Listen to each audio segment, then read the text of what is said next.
Star hospital సుఖీభావ్కు తిరిగి స్వాగతం.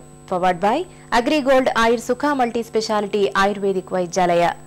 వీక్షకుల ఆరోగ్య సమస్యలకు నిపుణులైన డాక్టర్లు అందించే సమాధానాల సమాహారం సమస్య సలహాని ఇప్పుడు చూద్దాం.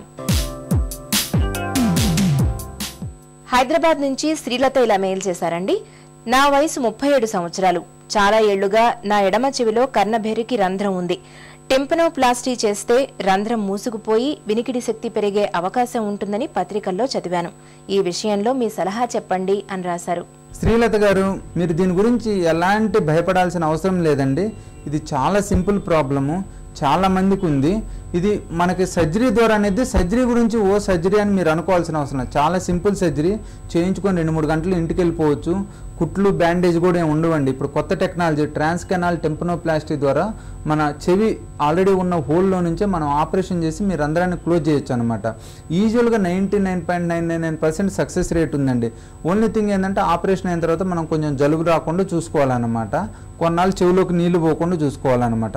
సో మీరు టెంపనోప్లాస్టీ విధానం ద్వారా మీరు ట్రీట్మెంట్ తీసుకున్నట్టయితే మీకు ఎలాంటి ప్రాబ్లం ఉండదండి. సో మీరు ఎలాంటి సంకోచం లేకుండా పోయి ఫస్ట్ ప్రాపర్గా చెవిగోపుని ఎగ్జామినేషన్ చేయించుకొని ఒకసారి ఆడియోమెట్రీ టెస్ట్ వినికిడి పరీక్ష కూడా చేయించుకుంటే ఏమైందంటే మాకు వినికిడి స్టేటస్ కూడా తెలిసిద్ది అనమాట. సో దాని తర్వాత టెంపనోప్లాస్టీ చేయించుకున్నట్టయితే ఒకవేళ వినికిడి ఏదన్నా తక్కువ ఉంటే ఆపరేషన్కు ముందు ఆపరేషన్ టైంలో ఆ వినికిడిని కూడా మనం కరెక్ట్ చేయడానికి అవకాశం ఉంటుంది అనమాట. దీన్ని మీరు ఇంకా నెగ్లెక్ట్ చేయకూడదండి. ఎందుకంటే ఒక్కోసారి నెగ్లెక్ట్ చేస్తే రిపీటెడ్ ఇన్ఫెక్షన్స్ నుంచి మనకు లోపల చెవి కూడా డ్యామేజ్ అయ్యే అవకాశం ఉంటుంది అనమాట.